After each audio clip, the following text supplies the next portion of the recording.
Nah, tapi gini, Cak Nur ya, Cik Leni juga mungkin dulu kalau waktu Kristen ngelihat cerita ini ya, kayaknya pasti teman-teman yang dengan kemakan imani saja dan doktrin-doktrin gitu ya, mereka pasti akan bilang gini, Iya.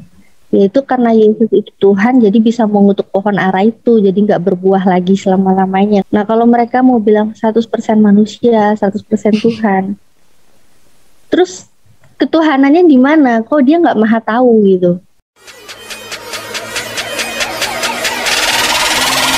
There. Subscribe to my channel. And also press this bell icon. Saudara-saudaraku yang terkasih di dalam Tuhan, dimanapun Anda berada, bertemu kembali dengan saya Rina Solihin dalam channel Rina Menjawab. Teman-teman, saya berharap teman-teman semua berada dalam keadaan yang sehat, bersukacita, dan penuh damai sejahtera. Saudara-saudaraku yang terkasih, kali ini saya ingin menanggapi sebuah pernyataan ya, atau kesaksian dari seorang mu'alaf, dan saya tertarik untuk mengcounter ya, untuk meluruskan teman-teman, untuk meluruskan kesimpulan-kesimpulan yang diambil oleh mu'alaf ini ya terhadap kekristenan. Begitu. Tujuannya adalah yaitu untuk mengedukasi kita semua agar tidak mengalami hal yang sama ya. Karena ketidakpahaman dengan firman Tuhan di Alkitab, tapi sudah merasa jago teman-teman ya, tapi sebenarnya tidak paham sama sekali, tidak mengerti apa-apa, akhirnya menyimpulkan, wah saya harus pindah ke Islam, begitu ya. Dan banyak orang gagal memahami prinsip-prinsip dasar iman kekristenan, gagal memahami ayat-ayat Alkitab, dan akhirnya berkesimpulan Alkitab salah. Kemudian saya harus segera keluar dari Kristen dan pindah, begitu. Tanpa melakukan pengkajian yang mendalam terlebih dahulu dari kitab lain. Ya, dari kitab lain teman-teman. Karena banyak yang jadi mu'alaf itu karena kegagalan ya saat menjadi seorang Kristen. Nah, untuk itulah video ini saya persembahkan untuk saudara-saudaraku semuanya, supaya kita sama-sama belajar, sama-sama semakin mengasihi Tuhan, yaitu semakin kita giat ya di hari-hari yang terakhir ini, semakin giat untuk mempelajari firman Tuhan secara sungguh-sungguh.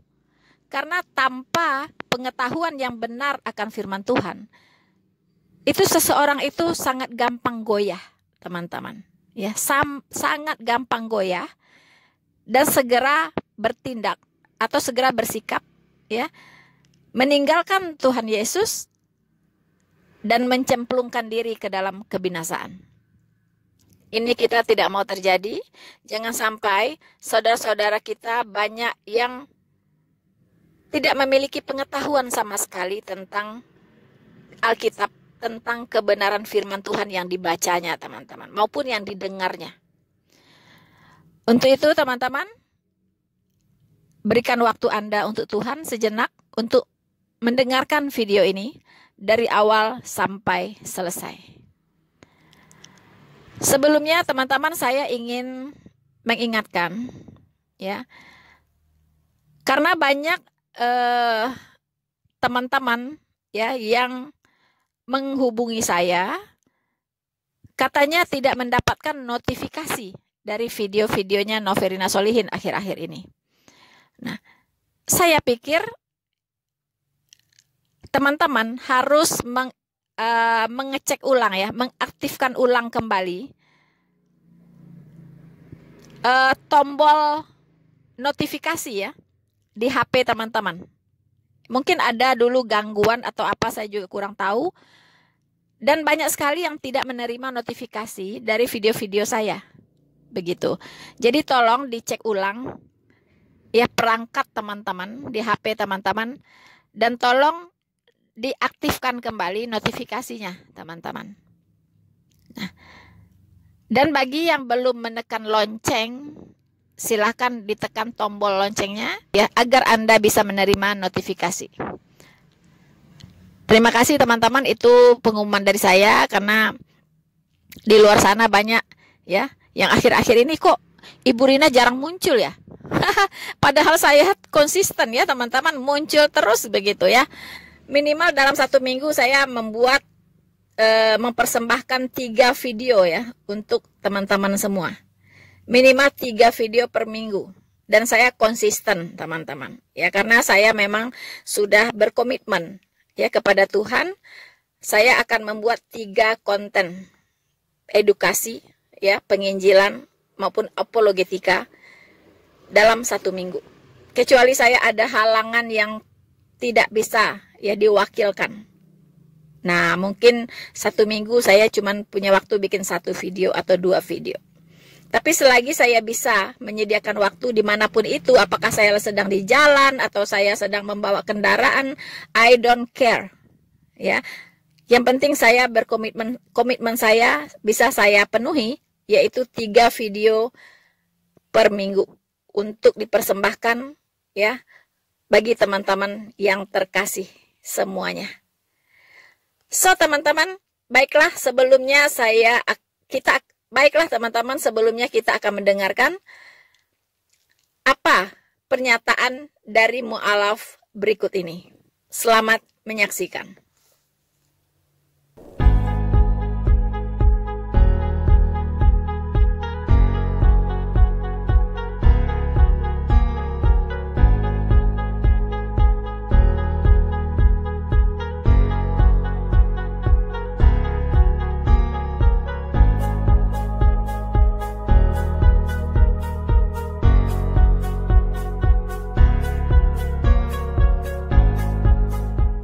Bible ya, itu kan juga ada ayat ya di 1 Tesalonika 5 ya, itu kan di situ dibilang ujilah segala sesuatu dan peganglah yang baik.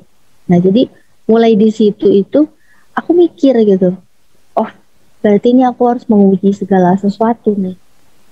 Nah, karena kan di Bible-nya bilangnya ujilah segala sesuatu tuh. Jadi apapun bisa aku uji, kan, mau pendeta, mau apalagi ya, bahkan Tuhan pun ya, Tuhan itu aja tuh aku harus uji gitu. Mungkin kalau didengar ini ya, teman-teman kita di luaran sana sih mikir, ini kok anak berani-beraninya sih menguji Tuhan kan gitu. Nah ya gimana ya, aku kan ngelihat dalilnya kan di 1 Tesalonika 5 ya ayat 21, ujilah segala sesuatu dan peganglah yang baik. Nah tapi untuk menguji itu semua aku tuh pakai Bible, pakai yang namanya kitab suci. Nah jadi aku harus sesuaikan apa kata pendeta, sesuai nggak sama apa yang ada di dalam kitab suci, dalam Alkitab itu. Nah begitu pendeta bilang Tuhan itu Yesus, Tuhan itu Trinitas gitu ya. Tapi di dalam Bible, semua Bible ya itu menyatakan dengan jelas Tuhan Allah kita, Tuhan itu Esa gitu. Berarti kan nggak sesuai kan. Nah jadi pendeta itu aku mikir, ini pendeta nggak sesuai nih sama Bible, nggak sesuai dengan kitab suci. Berarti ini bukan pendeta yang baik lah ya istilahnya, jadi nggak bisa diikutin gitu. Saudara-saudaraku yang terkasih di dalam Tuhan, kita mendengarkan apa yang diperkatakan oleh mu'alaf barusan ya teman-teman. Sebenarnya startnya sudah bagus ya, yaitu dia ingin menguji segala sesuatu. Ya kan? Itu dia ambil dari 1 Tesalonika. Ya, tepatnya 1 Tesalonika 5 ayat 21. Di situ dikatakan, ujilah segala sesuatu dan peganglah yang baik. Teman-teman, ini startnya sama dengan saya. Ya. Sebelum saya memilih Tuhan Yesus sebagai Tuhan dan Juru Selamat saya yang harus saya sembah dan muliakan, sebelum saya memilih Alkitab sebagai buku panduan hidup saya, sebagai standar kebenaran yang saya pakai, ya, itu saya sudah melakukan itu, yaitu menguji segala sesuatu. Akhirnya saya pegang yang baik dan benar, teman-teman, ya, yaitu Tuhan Yesus dengan segala kebenarannya. Akhirnya saya menjadi seorang Kristen. Dan pengujian itu teman-teman bukan hanya Alkitab yang saya uji, tetapi pertama-tama saya menguji kitab saya yang dulu, yaitu Al-Quran.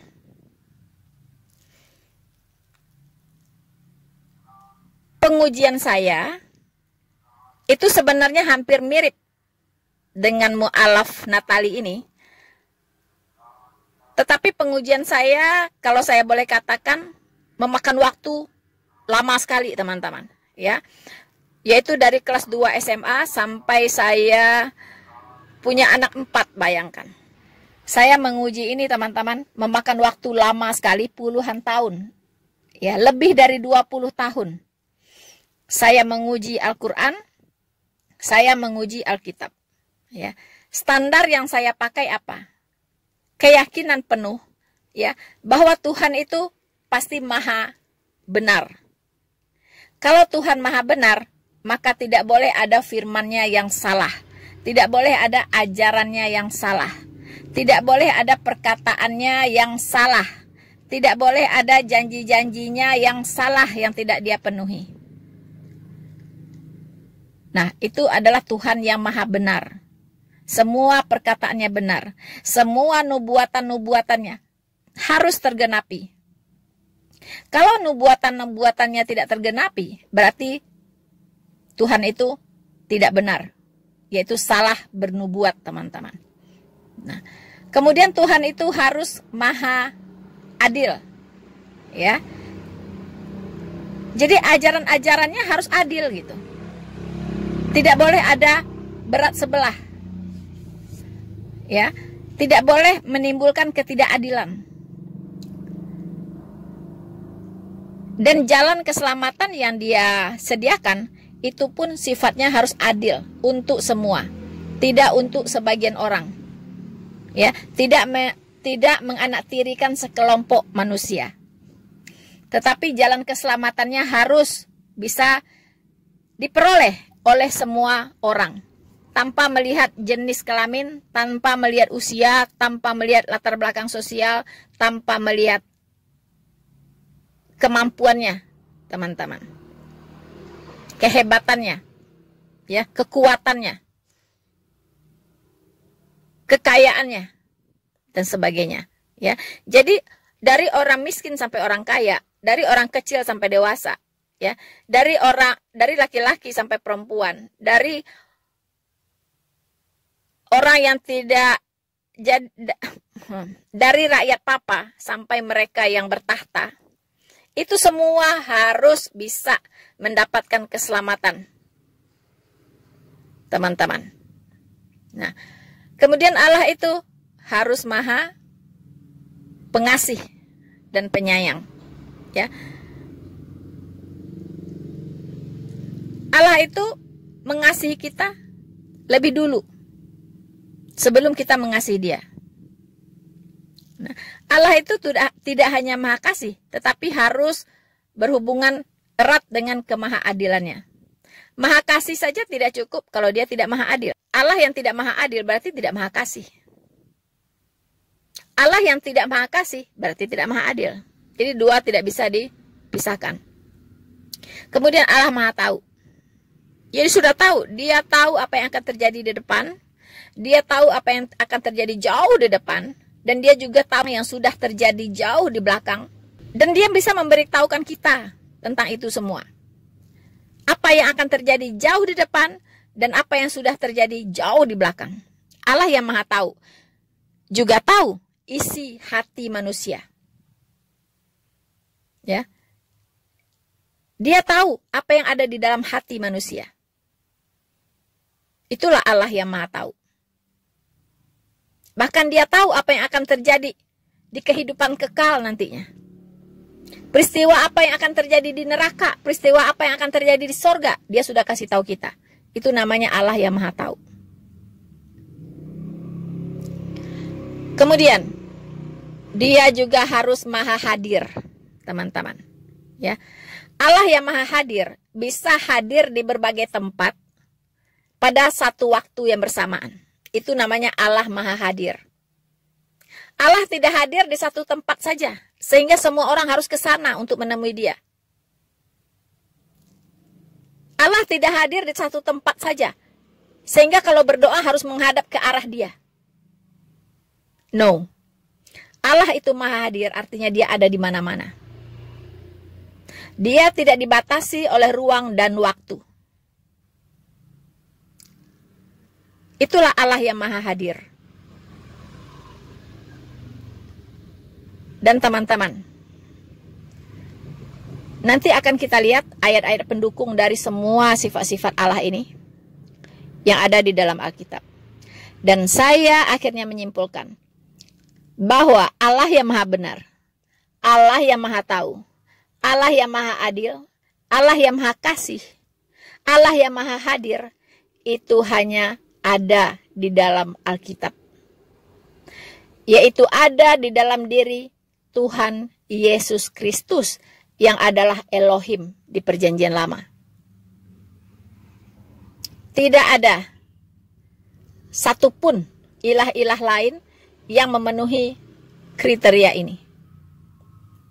Saya sudah mengujinya dan sangat lama, membutuhkan waktu untuk itu. Teman-teman, Yesus Kristus adalah tokoh sentral di Alkitab, mulai dari kitab Kejadian sampai kitab Wahyu. Ada orang mengatakan di Perjanjian Lama tidak ada Yesus. Wow, berarti Anda belajarnya baru di pagar, belum masuk ke dalam rumah, ya. Baru berdiri-berdiri di luar pagar. Kalau mengatakan bahwa di Perjanjian Lama tidak ada Yesus Kristus. Yesus Kristus adalah Allah.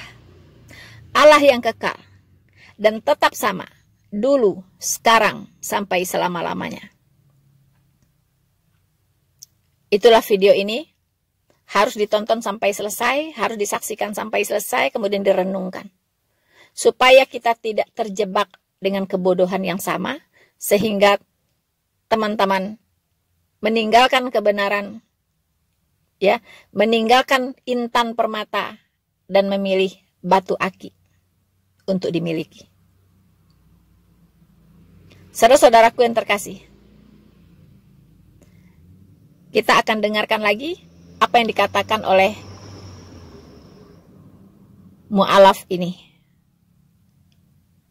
teman-teman. Tuhan kan pasti maha segala-galanya ya. Tuhan itu kan kayak kita kalau di gereja aja ya, dulu kan kalau kita nyanyi pasti kan lagu-lagunya yang bener-bener menyatakan Tuhan itu maha kuasa kan gitu kan. Tuhan itu maha kuasa, terus Tuhan itu yang bisa memberikan kekuatan, pokoknya yang segala-galanya lah. Terus pasti dia juga harus maha tahu kan, gak pernah lapar, gak pernah ngantuk, gak pernah tidur gitu lah. Nah tapi ternyata di Bible sendiri, di Matius 21 ayat 18-19, itu jelas banget loh ceritanya. Apalagi kalau mau baca dari awalnya ya, kalau orang bilang jangan ambil ayat sepotong-sepotong gitu, silakan dibaca aja di semuanya itu, satu konteks, satu perikop atau satu Bible gitu ya. Itu jelas Yesus itu dulu kelaparan, terus dia ngeliat pohon ara, dia datengin, ternyata pohon aranya tuh nggak ada buahnya gitu kan. Nah jadi Yesus itu pas datengin nggak ada buahnya, jadi dia merasa kena prank gitu ya. Kok zong sih, kok nggak ada buahnya sih gitu ya. Tapi nggak ada sih ayat kok nggak ada gitu, nggak. Ayatnya sih jadinya setelah Yesus lapar, datengin, dia melihat pohon ara, jalan, lalu nggak ada buahnya, terus Yesus mengutuk pohon ara itu gitu. Nah tapi gini, Cak Nur ya, Cik Leni juga mungkin dulu kalau waktu Kristen ngelihat cerita ini ya, kayaknya pasti teman-teman yang dengan kemakan imani saja dan doktrin-doktrin gitu ya, mereka pasti akan bilang gini, yaitu karena Yesus itu Tuhan, jadi bisa mengutuk pohon ara itu, jadi nggak berbuah lagi selama-lamanya. Nah kalau mereka mau bilang 100% manusia, 100% Tuhan, terus ketuhanannya di mana? Kok dia nggak maha tahu gitu? Saudara-saudaraku yang terkasih di dalam Tuhan, ada yang disebut sistematikal teologi. Pelajaran ini mempelajari secara per topik ya ayat-ayat yang ada di Alkitab. Misalnya kita ingin mempelajari dosa, maka kita akan membaca semua ayat-ayat yang berbicara tentang dosa. Ya.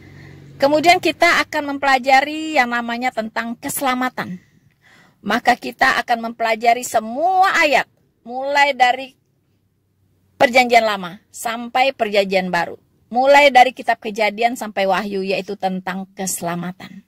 Kita tidak bisa membaca 1-2 ayat saja tentang topik ini, tentang topik tersebut, teman-teman. Tapi kita harus membaca keseluruhan ayat Alkitab yang berkaitan dengan topik tersebut. Barulah nanti kita akan mendapatkan kesimpulan yang benar tentang topik tersebut, teman-teman. Nah, itu disebut juga dengan hamartologi ya.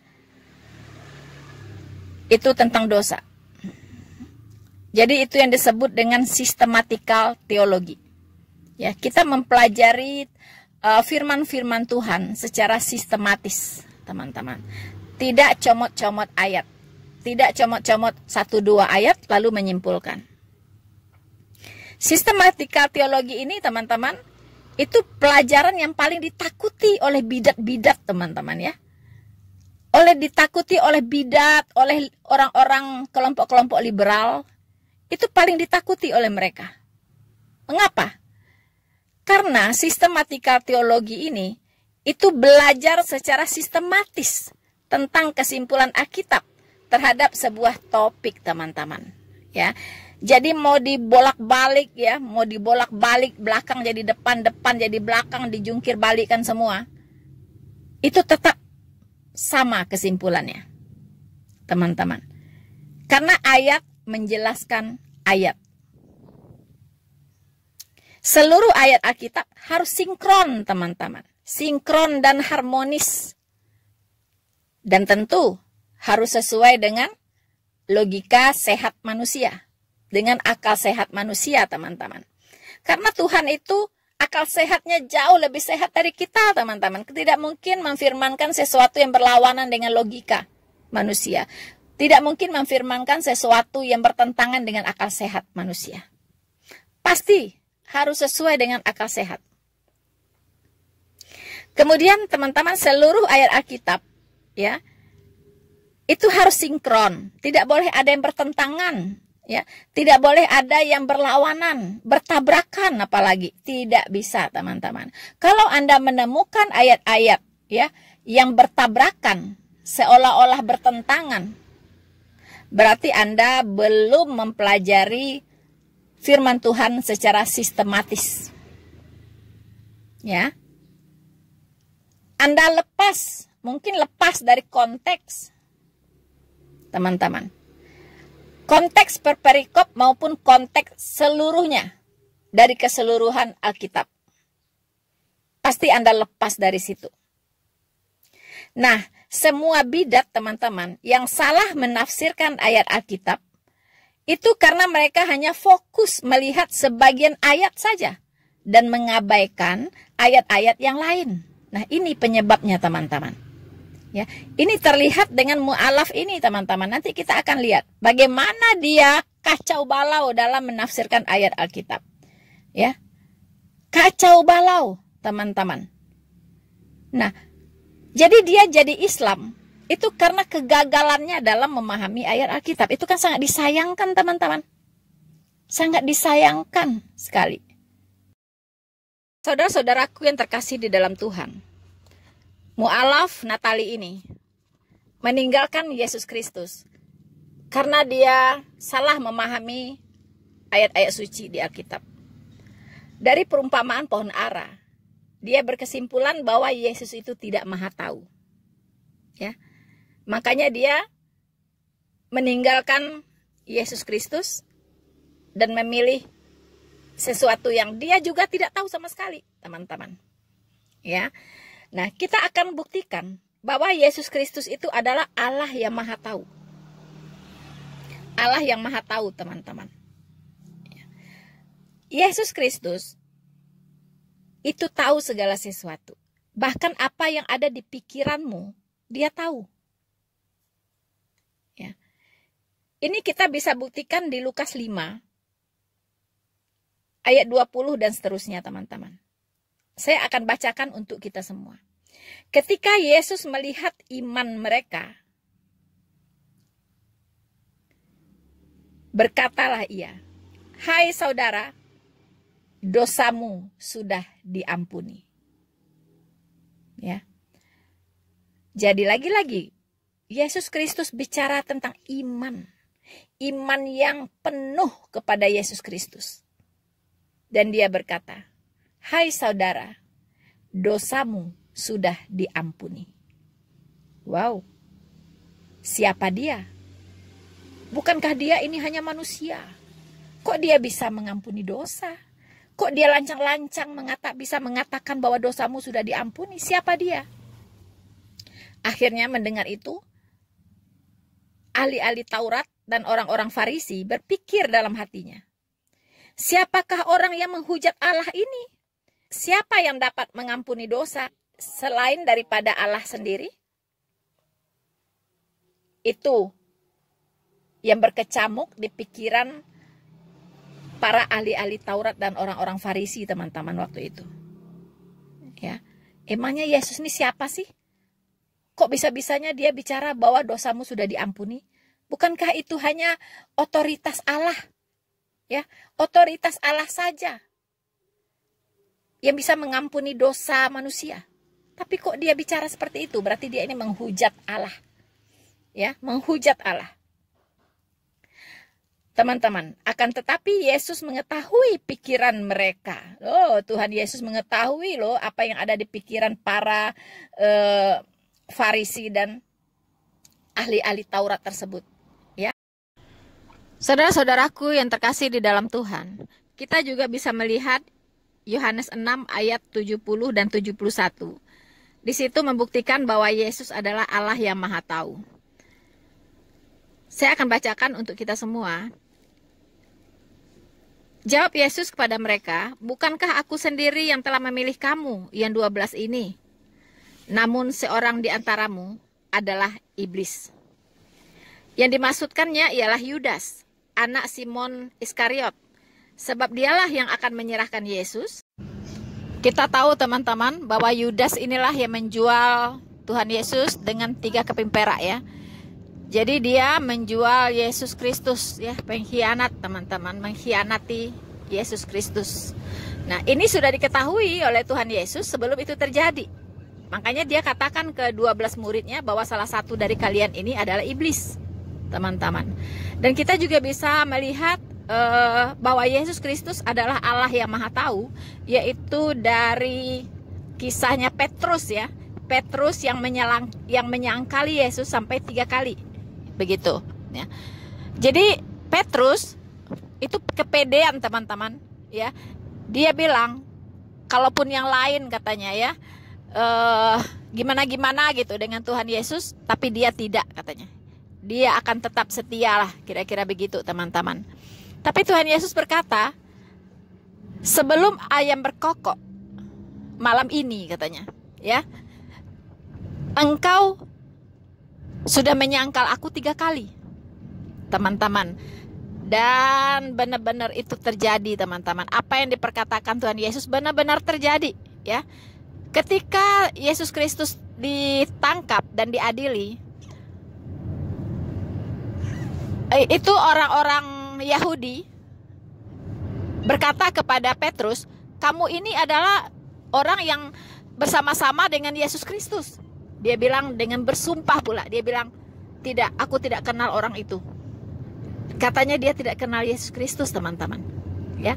Sampai 3 kali bahwa Petrus ini selalu bersama-sama dengan Yesus. Dia selalu berkata dan bersumpah pula, teman-teman, bahwa dia tidak mengenal Yesus. Sampai 3 kali.